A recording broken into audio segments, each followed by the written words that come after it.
Good evening, everyone. I think we're going to get started. Thank you so much for being here. I'm Marcia Parker. I'm the Vice President for Philanthropic Partnerships at the New York Times, and I am so glad to be among all of you. I'm learning a lot from being. This is my first time at the IMED conference, and I'm just learning a lot, so I'm so happy to be here with everyone, and with all of my colleagues here. So I'm going to just jump right in. We really want this to be a participatory session, so we're going to leave plenty of time for questions.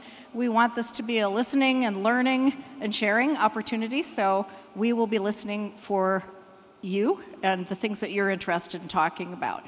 So I'm going to start. I'm going to start with Susan, and Susan, let you introduce yourself too. Thanks, Marcia, and hi, everybody. My name's Susan Valentine. I'm from the Open Society Foundations, from their global programs which supports media. And I need to start off with a disclaimer because some of you may have heard OSF is going through a fairly large restructuring process. And so how we fund and what we fund may be changing, but it's still a work in progress. That said, we currently support a number of areas, and we are running grants for between 1 and 3 years that are, some people in this room, I think, might be recipients of some of the support that we are providing. And the areas that we provide support currently are to networks of investigative journalists and some of the nodes that make up the networks. We're supporting new forms of journalism in satire, film. We also support the enabling environment, the people who work in areas such as legal support, psychosocial support, emergency support to journalism, and advocates for press freedom. And we also support many of the journalists who've been forced into exile around the world. What we don't support are individual stories. Our approach is much more around supporting organizations and ensuring that the media news outlets are structured in a healthy and sustainable way. And what are the elements that go into a viable media business? And our premise for how we think about journalism in the world today is very much that we think that probably you don't have much chance of survival unless you are user-centered, demand-driven, and interest-based. You need to be relevant to your audience if you're going to get their attention and be able to engage them. And so some of the key questions that we would ask any media that we might be talking to or whose pitches or proposals we receive are things like, what is this media actually trying to achieve? What problem are you trying to solve? Who is the target audience? It's critical. There's more than enough information out there in the world at the moment, but getting people's attention, being able to engage them, is what really makes the difference. And so we're interested in how you're going to reach them, who else is in the space, and what difference you think you're going to be able to provide. The last point I'll make just for now is that we have a variety of instruments through which we can disperse funds. One is obviously grant making, and that's the biggest part of what we do, but what takes the most time. We also are able to give quite significant amount of investment money, whether it's impact investment or commercial investments into media. And I think I'll leave it there for now and come back later. Great. Thanks very much.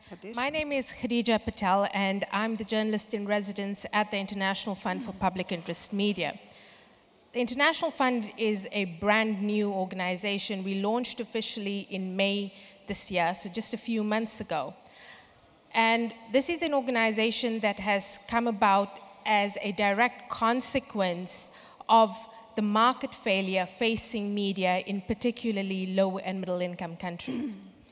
So I'm a journalist, and I am very serious about continuing to cling on to that identity as a journalist, but it was through my experience as a journalist in mostly digital native outlets in South Africa, where I'm from, and also as a newsroom leader, leading both a startup called the Daily Vox in South Africa, and then leading what we call a legacy product, the Mail and Guardian, one of Africa's leading independent news publications in South Africa, that I realized that something fundamental was amiss in the media ecosystem. And that is that there was a lack of direct financing for media to support their core business in an environment where advertising no longer supports what we do.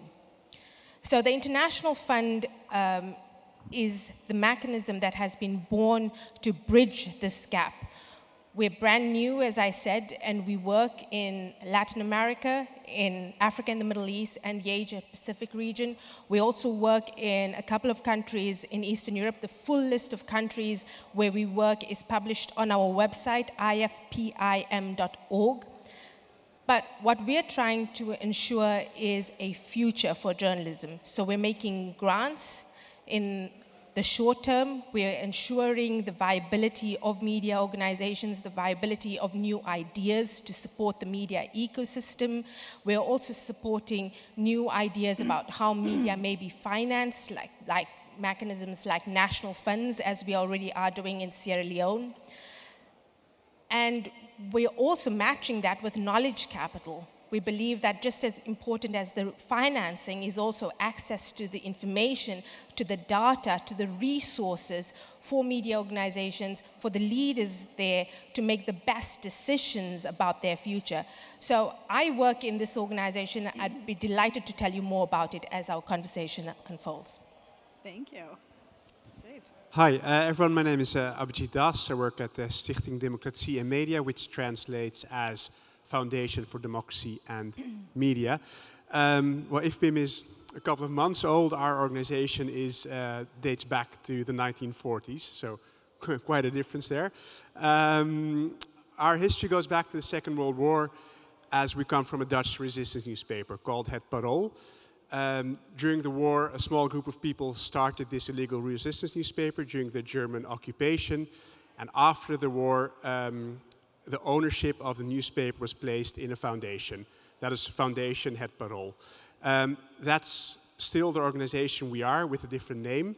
What happened through the years after the Second World War is that Stichting Het Parool grew out into a large media corporation, which is currently the largest media corporation in the Netherlands, and we sold off some of the shares we have in DPG Media and gained a certain capital from divesting, and that capital we now use to fund independent media, democracy, and the rule of law work.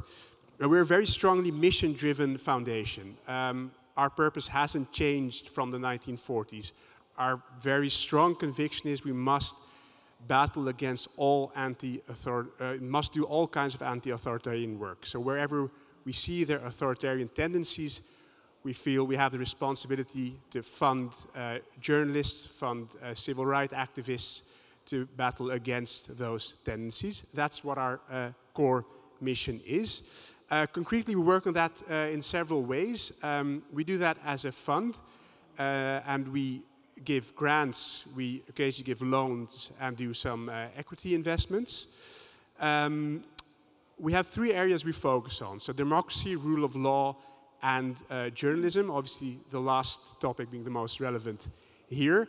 I think what sets us apart as a foundation is that we're fully independent because we have the capital in our own foundation, and that we are here for the long term, basically. So we don't have a family or government donors.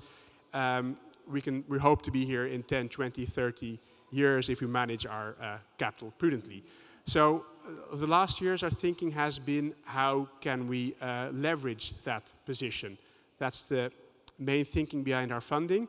And the way that's developed in the area of journalism, but in other areas as well, is that we're looking to fund and initiate projects that look to have a sustainable impact. we do, so for instance, what we've done is we've started a fund in Suriname, former colony of the Netherlands, where we've started a journalism fund, and we hope to attract other funders to step in there as well. Another initiative we've started is a leadership trajectory for, I'm the only not native speaker here, I think, in English, so forgive me any pronunciation mistakes. So we've started for leadership in journalism in the Netherlands, because we did roundtable sessions with a whole bunch of journalists in the Netherlands, and one of the issues that kept popping up for future-proof journalism is we need good leadership. So on the content, but also business side. So that's, we're developing a leadership track which will take a year to develop, and then try and bring in public and private funding so that we can actually set something up which will, continue for quite a long period. So we have these longer term projects we're working on, and besides that we do more, I guess, regular funding. For instance, we still fund content. So for instance, a European review of books is something which we like a lot of the things we fund, because their narrative basically is lots of the stories within Europe that are shared amongst each other come through an Anglo-Saxon lens. So, through The Guardian, through the New York Times perhaps, through Politico, but they try and bring European stories within Europe. And so, we can, read stories from the Czech Republic or Croatia in English and share that directly without having a specific lens on that. So we fund all kinds of content. And besides that, we also try and fund some infrastructure, information type of work. Our main focus area is the Netherlands. That's where our core mission is. However, we do try and fund in Europe as well. We do feel we don't have the expertise to select specific outlets to fund, because we just don't have that knowledge within our organization. So we often work in partnership with other organizations, and mainly we work together with the Media Development Investment Fund, who we've been supporting for 23 years to do our more global work. That's briefly an introduction to our foundation. Great, thank you. I'll just say a couple words about the Times, but also mostly about American journalism news philanthropy, just quickly. So the Times is not really giving away money, in case you were wondering about that, but we do a lot of philanthropic partnership work in partnership with local newsrooms. So we're embedding reporters who we're paying for a year. We have a local investigative reporting fellowship. We have 7 to 12 fellows a year. We pay for them to work with the Times on a series all year. Their newsrooms get trained, all sorts of things happen. We co-publish the story. So we're trying different models like that.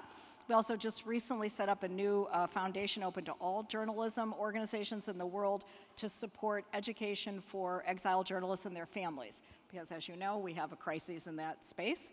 And we're just letting everyone know now, and we've been raising lots of money so that we can really help in that space. So there's those kinds of things. And then just turning for a minute to U.S. news philanthropy. I think the good news is U.S. news philanthropy is really well developed. Millions and millions of dollars have been going in. We just had a brand new study done by the Media Impact Funders organization, which is our kind of big national organization for news funders, that showed unbelievable growth both for support for nonprofits and for-profit news organizations, which is really exciting. And maybe you may have heard about probably the most exciting thing that's happened in news philanthropy in years is our new $500 million fund called Press Forward. That's a whole group of big funders in the United States who've come together to really try to supersize journalism funding in America. So it's $500 million. It's just been announced about 4 weeks ago.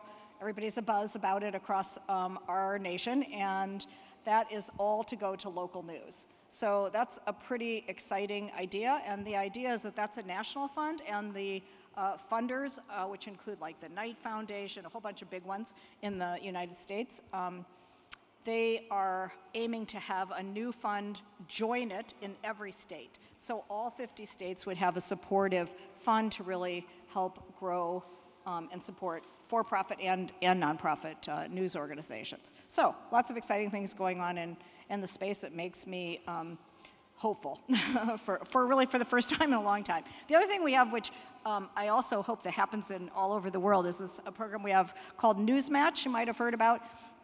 In 7 years, we've raised $231 million in November and December that goes to local news organizations across the United States. That's a pretty extraordinary thing. And now we're kind of mimicking what they're doing with Press Forward. That happens in November and December during our giving season. And we're trying to do the same thing, set up a news match in each of the states so that state funds can also raise that money and then give it back. The way it works is if you're a small news organization, you get a match depending on how much has been made. Some news organizations, all the big ones, it used to be everybody, even if you were giant, you got a match from that news fund. Now if you have to be smaller, but that's okay. That's the way it should be. And it's really just to build support across the country. So I'll stop. Let's start with questions. We want to hear from you, and we are open for any questions that you want to ask, including how do we get to you, or if you're frustrated about something, let us know. We want to hear. Who might like to start? I think we have someone with a mic who's going to get questions around. Anyone want to start? It's a little hard for me to see with the light, so you might have to come forward.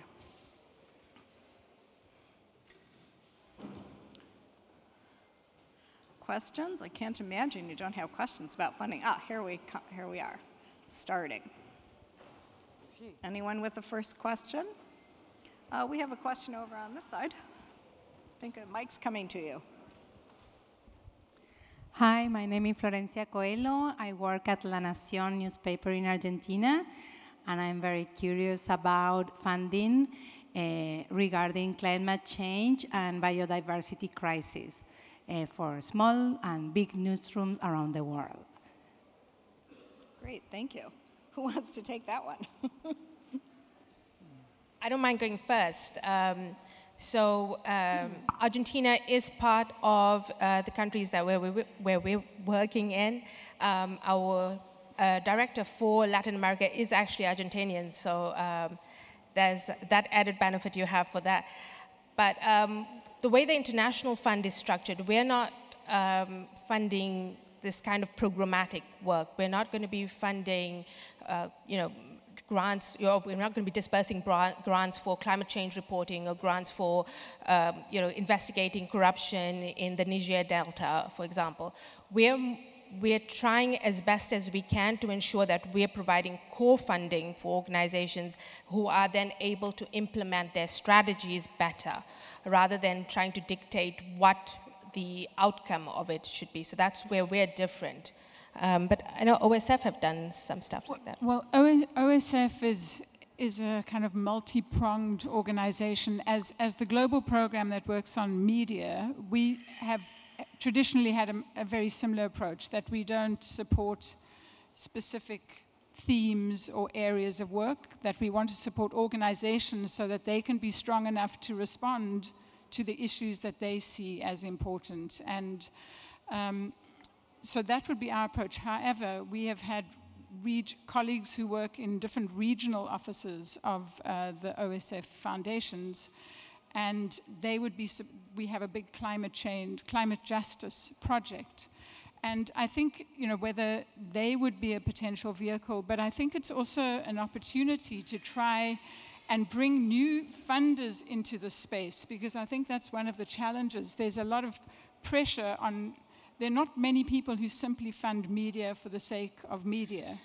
And given the climate crisis and the importance of getting communication out there, I think I would encourage you to also look at who is funding in that space and getting them to see the value of independent critical journalism and to approach those as well as those who traditionally fund journalism.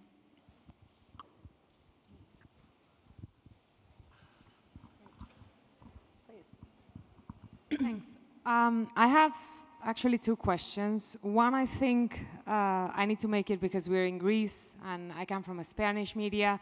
And my take is that southern countries in Europe are usually not covered by philanthropy. And I would like to know why. I have a hint, but it is quite difficult for countries like Spain, Greece, Portugal, Italy, to fundraise from philanthropy for journalism, and we're certainly not the best out in many capacities related to media. The second one would be, which kind of reasons would you give other funders to get into funding media? To set an example, Spain has some of the biggest foundations in the continent, and yet none of them fund media. In fact, the only organization that funds media as of today in Spain is OSF, and they're leaving. So. Thanks. Yeah, thanks for this question. And maybe it's a good moment to introduce the Journalism Funders Forum as well, who's actually organizing this event. So the Journalism Funders Forum has the intention of bringing more European funders into the space. So Sue and I are both part of the steering committee of this forum, and our sole purpose basically is to create a space in which we can encourage other non-traditional journalism funders to come in to funding journalism, because I fully recognize the skepticism or fear there is amongst funders to step into journalism. So we try and basically go on that issue and try and convince people why it's worthwhile funding journalism. And there are, I think, a couple of paths through which we try and do that. And one of them is working more on thematic funding. So making clear that the only way to fund journalism isn't to fund journalism as such, but it can also be part of a broader strategy, broader impact strategy, which other funders might have. It could be labor rights, it could be climate change, it could be all kinds of issues. So that's a conversation we try and start. And we also, and that's important I think to note here, we also feel the responsibility to bring in funders in a responsible way. And I think that's an important thing to note. Funding is important. But if people come in with a very strong agenda on a certain topic, I think as traditional journalism funders, we also have a role. There's a certain way of funding journalism. So it isn't result-oriented as such, but you fund certain topics, for instance, but you can't dictate the outcome. I think that's a role at JFF. We want to bring in the quantity of funding, but also ensure the quality of funding. So that's one thing I think that's important to note. On the regional aspects, I think, yeah, it's true. There are lots of Western European, Scandinavian foundations who fund journalism, and ironically, a lot of those countries have quite a well-funded journalism as it is without those foundations. From our perspective, we feel we don't have sufficient knowledge to choose an outlet basically to fund in Spain or in Italy. There are some foundations such as Limelight who are stepping into that space, one of the few. What you do see is things like Civitates, which are more like pooled funds where even people who don't operate in a specific landscape, they can bundle their funds, and then Civitates can have more expertise and lower the threshold to fund in foreign countries. So that's possibly one way of basically diversifying your funding geographically. That's our perspective, but you know much more about this topic. No, but I'll tell you why we're not working in the region. It's because we receive overseas development assistance, and ODA budgets cannot be spent in high-income countries. So by definition of where some of our funding is coming from, we cannot work. We hope that at some point in the fund's trajectory, we will be large enough and have a diverse sources of funding enough to be able to work in a larger region that includes high-income countries. But at the moment, we are constrained by that. I do want to say that the need for more funders to come to the table is very urgent. And it's as urgent as it is in Spain, as it is in South Africa, where I'm from, everywhere around the world. And it's really the call that we have to make, I think, is that this is a public good that is in severe decline. And unless there is a whole of society solution to this, we are likely to see all the news in the world being controlled by very, very few people. This will have catastrophic consequences to the quality of democracy, to the rise of autocracy. What we really need is, this is not your problem alone, it's not my problem alone, it's not just Spain's problem, it's not just Greece's problem, it's not just South Africa's problem. We have to come together and assert the value of journalism, the value of healthy media ecosystems to the future of humanity.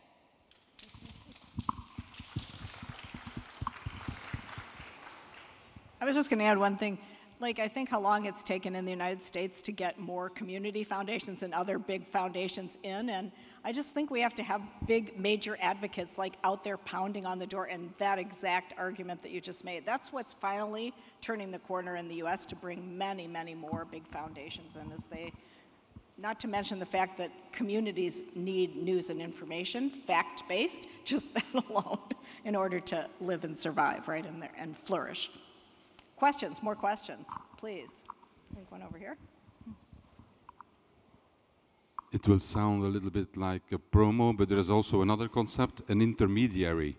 And the Journalism Fund is one of them. In the United States, you have the Fund for Investigative Journalism. Journalism Fund is, to be clear, is an organization I'm working for. And we are focusing on the whole Europe, so we don't forget the South. It's, of course, driven by requests by the journalists. They have to apply for it. So we give grants to individual journalists. And we are the intermediary. That means that we talk to donors to convince them to give us the money, and we have a system to distribute. We have external jury members. Most of them are professional journalists who are deciding about who gets a grant and who doesn't.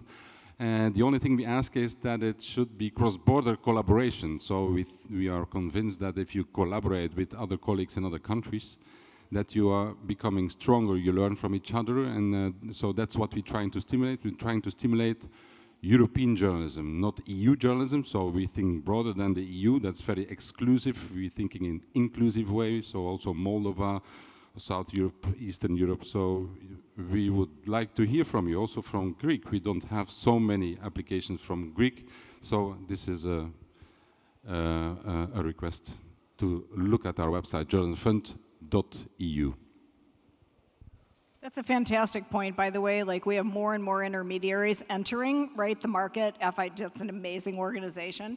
And we need many more. Many news organizations don't even know that they exist, right? And they don't realize that a small grant can be unbelievably helpful, and especially when they collaborate cross-border. So thank you for that. Another question up there? Mm-hmm. Hi, thanks for this presentation. It's so helpful and important. This is coming from a selfish place. I'm at WNYC right now, which is NPR's New York station. We received a notification just a few days ago that they're letting go of about 15% of their staff. I saw that. And it's just such a bummer. It's like every few weeks, every few months, there's another notification that these local radio stations, which have also been a long infrastructure of local news, are also, losing all of this really important local reporting. And I'm curious where you see audio and radio and podcasts within this infrastructure of increasing local news support.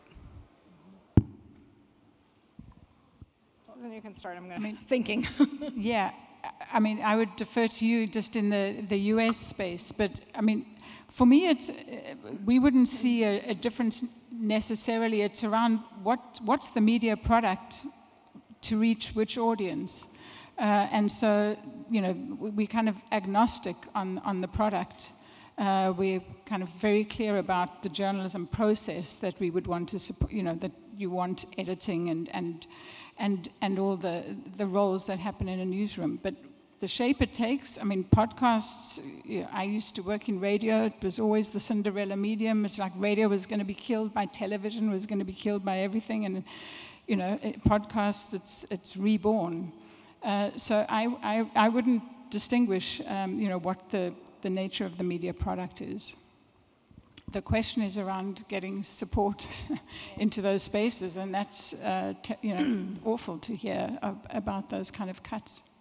Yeah, and I think the challenge for us as funders is also not to be swayed so much by what's trendy, because I'll be the first to admit that funders are also very fickle. And because AI, generative AI, it's trendy at the moment, all the funders feel like, oh, we need to be there. And I think that, it's for the ecosystem also to hold us accountable as well. Radio remains the primary news source for most Africans. I was going to say, yeah. Today, in 2023, most Africans still rely on radio. Where I'm from, South Africa, the most developed, most complex economy in Africa, most South Africans can only receive news in their own language through community radio.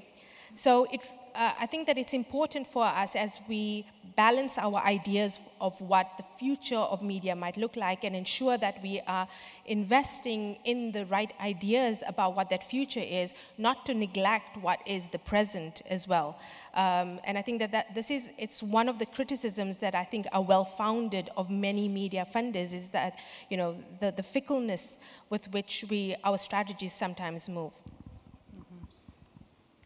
I might add to that, you know, I don't think this saves public radio, which I love and think is core to our ecosystem, so it really makes me sad, and I've been watching what's been happening there among other stations.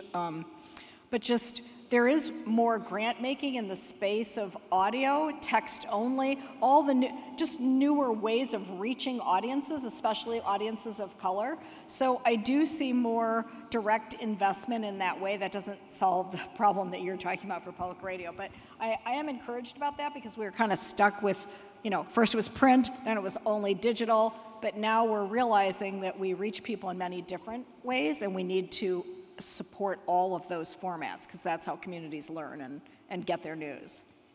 So thank you for that question. Any other questions? Please. Hi, I'm curious about how you talk to your grantees about long-term financial sustainability. I think we've seen with a lot of news outlets that get grants, when the grants run out, it causes a real problem, which leads to what our friend from WNYC was saying, that it leads to layoffs, right? When either the grants or the fundraising doesn't add up, right? And so I'm curious about how you talk to your grantees, or how you talk internally about helping your grantees ensure long-term financial sustainability, so they're not working grant to grant to grant. I think we'll all have a good point. You guys start, and then I'll say at the end. Please. Yes, that's a fair question, obviously. So the thing we do, we offer course support and project, but when we do offer course support, we always pair that with capacity building. So we have a separate person who has his own budget to develop the organization. So at the start of the course support, we always ask the question, what is needed, you know, to diversify income, etc. How can the organization be developed? So this is something, the conversation we have is at the beginning of the grant, and then we make a plan for 3 years, how you can take the steps needed to, at least as much as possible, give yourself the chance of self-sustainability. So that's one thing we do, and there's a separate budget for that as well. So it doesn't go out of the core grant. It can be on an ad hoc basis, whatever is needed to develop the organization towards self-sustainability, that gets a separate grant, basically. So that's the way we try and ensure that, by keeping those two things separate. And one thing I think which is important is that the person who works on the sustainability of the organization isn't a grant maker. So you can have different type of conversation with him than you could with me or someone else in the team. So just to keep these two things separate and have an honest conversation, I think you need to have some kind of, you know, not really Chinese walls, but at least some kind of distinction within the organization, so you can actually develop. But that doesn't take away the issue of how hard it is to develop a sustainable business model, but I don't think we should probably go into that.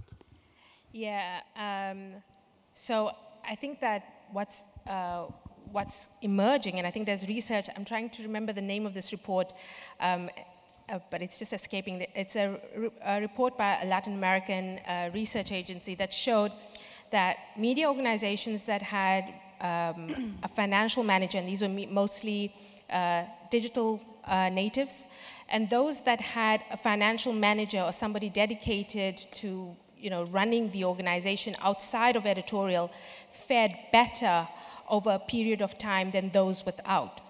So for us as grant makers, we have to look at an organization and think, okay, organization X has come to us saying they'd like to hire 10 more reporters, but actually when you look at them, what they'd really benefit from is actually just hiring a CFO, right?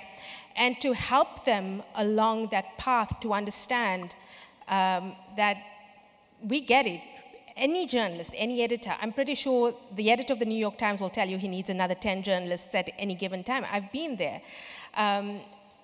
any journalist, will say we need more reporters, but actually sometimes what we also need to make an organization more robust is the other parts of the organization to come together. And this is why I think media funding has to also think about media as a whole organism and not just a content producing factory. Because once we start thinking about a media organization as more complex, we understand that it has more needs. And, and this is why it becomes really, really important for funders ourselves to also ensure that we're not part of the problem, so that when our strategies change after 2 years, that we're not leaving Organization X in deep peril because they've now hired 10 more journalists that the business does not pay for. I mean, I think to agree with both of my colleagues here, I think, the other areas around kind of planning for when you're going to exit from the funding and kind of almost putting that, it's like your antenuptial agreements that you want to, agree that, what happens when you part and what does that look like. And I think, the kind of technical assistance and support for the work. And as Khadija said, the importance of the appropriate people in the appropriate roles. So, in our media division, the people who are making grants are all experienced, have been journalists, understand the structures that are needed. So it's asking those sorts of questions through the, as you get to know the grantee. And then also bringing grantees together is one of the key things that we've done with a cohort, because we recognize, it's lonely very often doing the work. And the solutions are often to be found among your peers working in independent media, almost irrespective of where they are in the world. And rather than, there's absolutely a space for expertise, but not training, that kind of peer learning and peer support of what worked and what failed, what we tried, and what's, what's looking promising are the kinds of things to encourage through convenings where real exchanges can happen. We also provide some support to our grantees to attend events that are, or appropriate workshops and so on, where they can actually get out of their own environment and get access to new ideas and places. I'll just add one thing, at least in the United States. I'm also the board chair of the Institute for Nonprofit News. That's our big organization. We have almost 500 members now, and sustainability is a core focus of that. Everybody who comes in, you might be very tiny when you start, but we drive everyone toward 3 people in development. Somebody to do reader revenue, someone to do major donors and foundations, and someone to do corporate. So, and we track year to year how much each one is raising in those areas, because we know they can't be sustainable unless they have all 3 of those revenue streams. Doesn't mean everybody's like making, but each year it's been growing and everyone knows they have to have that. We also have funders now supporting just that. The American Journalism Project, which has invested, I don't know, 30 million in the last couple of years. I think their portfolio is now about 40 news organizations. They only fund the business side. They fund the hiring of those 3 people, and they drive the revenue. They make sure that partnerships are in place and everything that you need to build that sustainable future happens for all 40 of those news organizations. They actually invest $1 million over 3 years in the news organizations. That's a huge amount, and it puts them on the map, and every one of them is on the horizon now, moving ahead. So that makes, it's hopeful about that. I think, are we, yes, may, please. One more point. I hate the term sustainability as it's applied to news media businesses, because news media businesses are inherently unsustainable right now. Yes, that's true. And when funders demand sustainability from organizations, you're asking for the impossible. But what happens is, in this power dynamic, we're forcing people to lie to us. So I think that I would much rather speak about resilience and how we can make organizations more robust within an ecosystem where individual organizations cannot be sustainable in and of themselves. Yeah. Yeah, I feel like everybody needs multiple revenue streams is the point, right? And they're never going to be sustainable. That's why all the for-profits haven't made it, right? Many of them. So we have to be hopeful. Yes, please. Perfect, and perfect timing, actually. My name is Jennifer, I work for the European Press Prize, and my question is about resilience, and I'm very glad that it is mentioned, because it's a term often used in relation to nonprofits, journalism, and media, and the same goes for the importance of not being too dependent in the grantee-grantor relationship. However, in order to be resilient and to not have this difficult dependency relationship, you need a lot of money and a lot of unrestricted money. And that's unfortunately not the reality of a lot of grantees. So I was wondering what your thoughts are about this specifically. I mean, I'll just say one thing. I mean, I feel like what I see with our almost 500 nonprofit news organizations is you have to have a mix of that funding. You have to have the American Journalism Projects of the world. You have to have the Emerson Collective, Steve Jobs' wife, Lorene, who's putting only general operating support to every news organization. That's what they do.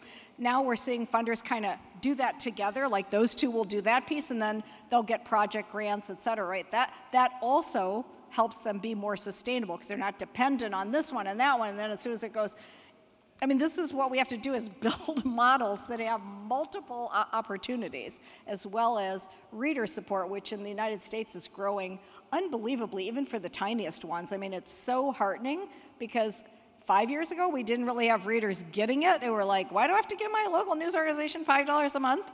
Now we realize it's really important in your community, even if it's tiny. It makes a huge difference, and if they keep growing it too, which most of our readers are doing now. So please. Yeah, I mean, this is not my quote, but Alan Soon, who heads up a thing called the Splice Newsroom, makes the point that there's no a non-profit organization, it's not a model, it's a tax status, and everybody needs to work as if you are thinking commercially about how are you going to make something viable and resilient. You can't just rest on the fact that you're a nonprofit and therefore don't have to think about where the revenue comes from and what the structure is of your media and the multiple channels of revenue that you need to be able to try and drive. And the best, obviously, is a source of revenue that you can spend any way you want to, whether you can generate that from membership, from events, from core support that a donor might give, but that kind of flexible funding is crucial. And the danger is very often, I think, with donors and the relationship with donors and grantees is that grantees twist themselves into all kinds of shapes and sizes to try and meet the requirements of a grant. And actually, you don't land up delivering what you really want to do. And the importance of actually saying what you want to do and being clear about that and then developing a multiple series of revenue streams. Yeah, I think maybe from the funder's perspective, I understand the need for core grants and unrestricted support. However, we've, for instance, made a conscious decision to do 50-50, 50 core, 50 project grants, and that's simply because we also want to do project grants. You know, what we tie up in core grants, obviously, is multi-year.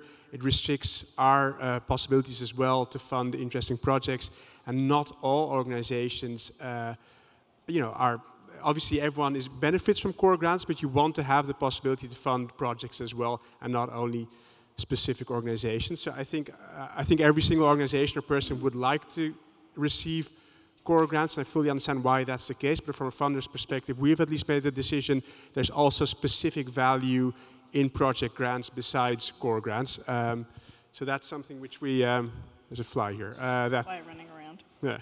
That's a decision as well we've made. So I think we're looking for a balance there, which, isn't ideal, I guess, for individual grantees, but in the larger picture of things is important to have.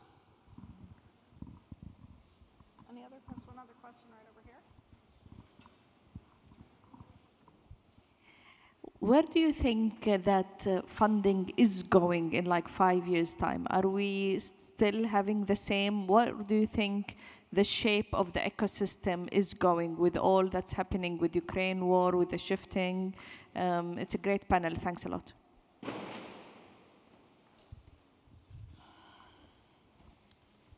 wants to go ahead? I have a few thoughts. Maybe a brief answer. I hope, like, I don't know where it's going, but I do know where I hope it's going. I think one of the things which you hear a lot in other space, perhaps than journalism, is just more like participatory grant making. I think that's, honestly, I think that's something which is very important, like breaking, that philanthropy needs to break through certain existing power structures. So we at our foundation have recently set up a small participatory fund supporting civic movements. And I think there's a fundamental shift needed in philanthropy as well, because it's based on very clear power structures, also in journalism, and keeps reinstating those. And I do hope that there are some initiatives going on, and I really do believe that is where the future of philanthropy should be, where it's not this top-down kind of structure which we see now. So I do hope that's a direction it's heading. And there are some positive signals, at least within our the small fund we started. We saw 2 other more traditional Dutch foundations get involved. So there is a growing sense of accountability and the way we work as philanthropy. So I think that's at least one dynamic which I find hopeful, and I hope that we can pursue. So I think that we have to speak about where the trends are, and right now the amount of funding going into media in low and middle income countries is in decline. And that's very, very alarming, because these are unlike high income countries that have readers or viewers with disposable income who might be able to buffet the loss of that kind of income through reader revenue. Reader revenue is not going to be a strategy that will be successfully implemented within all contexts in most low and middle income countries. So this is why I come back to saying that we have to urgently make the call for an increase of new funding to media. It's really, really urgent. Right now, the world cumulatively spends about 0.3% on development assistance that goes to media. If we were to nudge that to 1%, which is the call that many organizations around the world are making and have been making for about 3 years now, it would be a step change of billions of dollars. But even if we were to get it to just 0.5%, that would be an incremental change. But we need everybody, especially those of you who live in high-income countries which spend money on overseas development assistance. It's your tax dollars, pounds, euros. You ought to be making that call for media to be strengthened. Which is great, except when certain governments get elected into some of these northern countries. There is the problem there. I don't know what the future is. I think that media needs to also kind of think about how you've been relevant to your audience, and I think it's a changing look as to what is a media these days, and who is providing information, and what does the information ecosystem look like. And I think that I would like to believe that donors are going to be responsive to that as well, and not just putting money into traditional media that are kind of, this notion of legacy institutions that are there, that are not serving the needs of how most people consume information, through what channels, and who's providing it. And I think that, the need for donors to listen is absolutely there. And I think the point you made about the war in Ukraine has, suddenly everyone was talking about exile journalism after you had people, Russian journalists moving out, but there have been issues in Nicaragua, in Myanmar, in Mexico, in Venezuela, exactly, and those conversations, were not heard in quite the same way. So I think it's also incumbent on donors to actually be much more plugged into where things are happening and not to follow the trends. Yeah, I think we have to yell louder. Everyone at this, we have to yell a lot louder, and it has to happen all over the world in order to get everybody's attention. Like when you just said that percentage, like that is so unbelievable. I did know that's what it was, but like hearing you say it when I think about the need in our world and how important just fact-based journalism everywhere in our world, like that's not enough money, right? Like put it on the same level as you do some of the other things that we say are really important in our world. The only other thing I was going to add is, at least in the United States, we're seeing another thing that I think is really going to help journalism is a big investment in infrastructure builders of the ecosystem. And so these are organizations that are just doing something that's going to help a whole bunch of journalism organizations across the country, for-profit and nonprofit. And they might be building, like Newspack is a good example. It's WordPress's, low-cost platform for news organizations, and basically, like Knight just gave him, the Knight Foundation in the US just gave him a ton of money, and so did some others, to just make that low-cost platform, which is set up for revenue to be brought in, et cetera, available at a really low cost in the United States and globally. I think they have about 600 news organizations, and they've just started going into other countries. Like that's a infrastructure build.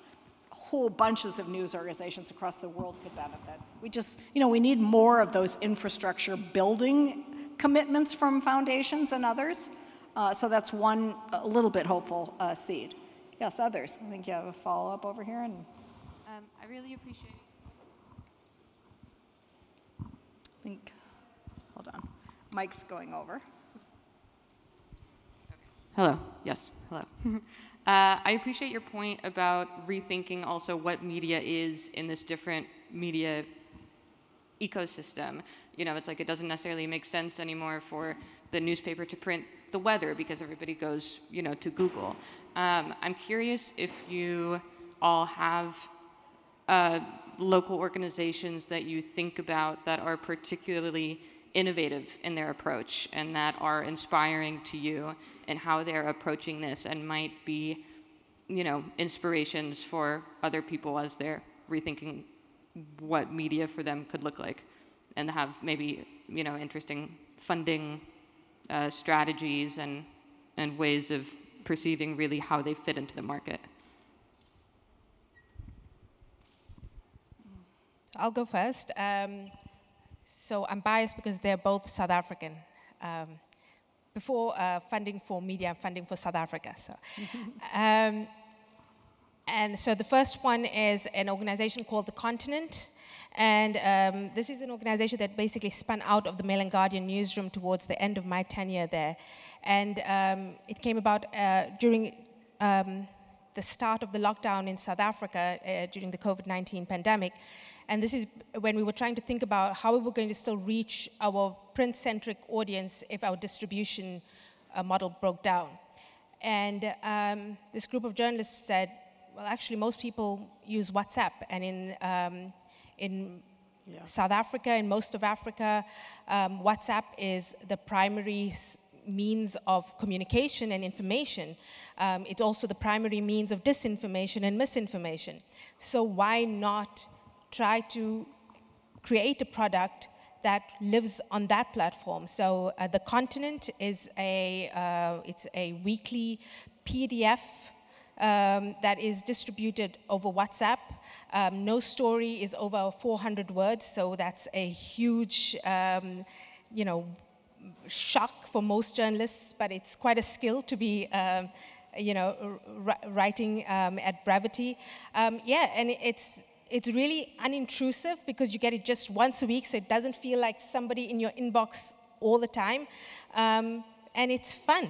So, it's as much about hard-hitting investigative journalism as it is about celebrating a triumph of an athlete, for example. So, there's a good mix of stuff. So that really inspires me, and I think that increasingly those types of journalism that are going to live on platforms, I think especially journalists who fancy themselves, as quality journalists have to be less snobbish about. And then another platform that is called Scene, you previously called #OurStories, has a huge following on Snapchat of all platforms. They started off about 5 years ago as just a husband and wife team. They now employ close to 100 people around the world. And they're just publishing predominantly, like I said, on Snapchat. I don't think they even have a website. So, you know, again, it's content that's aimed at, they say, about, you know, at a very young audience, about 15 years old. So sometimes I look at the content and I'm like, did I really need to know that? But it's not aimed at me. So I think that, you know, for me, what I'm inspired by is journalism that's living on platforms right now. Go for it. Just a couple of quick examples. I think where organizations start with the audience, there's some interesting things happening. There's an organization in Colombia which curates conversations of the issues that they know are kind of sometimes, you know, untouchable or slightly taboo. Those kind of conversations, people who are producing, again, another Latin American organization, El Surti, which incredible graphics and reaching those audiences.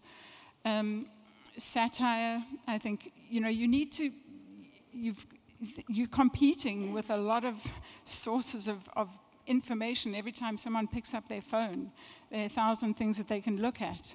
And how do you make yourself relevant? I think we've got a live journalism thing coming up next. There's a great organization in France that does live journalism where journalists present their stories. They fill theaters where people present their stories and their work.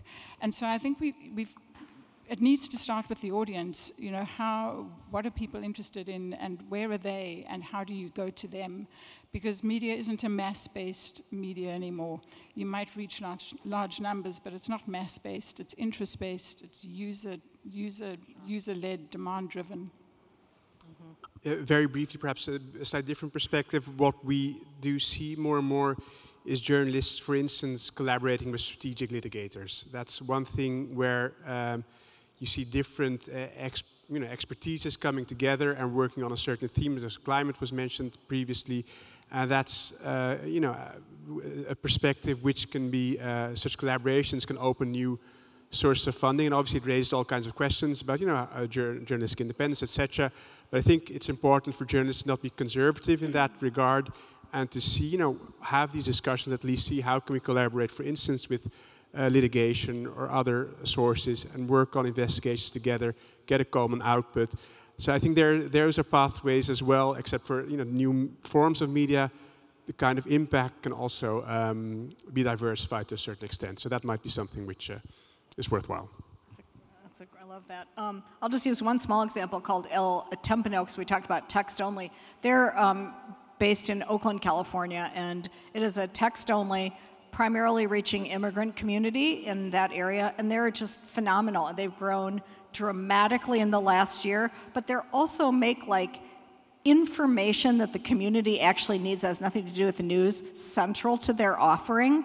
And it's built trust and a real trusted relationship that's helped bring people to them, as well as everything else. And they do lots and lots of in-person community events. It's small, but it's unbelievably successful, and you see the level of relationship they have with their community, and that's what we need more of, for sure. So I think it's time. We're getting the sign, cut it. So thank you all. We will all be here. We're going to put up a slide right here with some info on it, and we're all going to be waiting around for a while here, so please feel free to come up, and thank you so much for being with us tonight.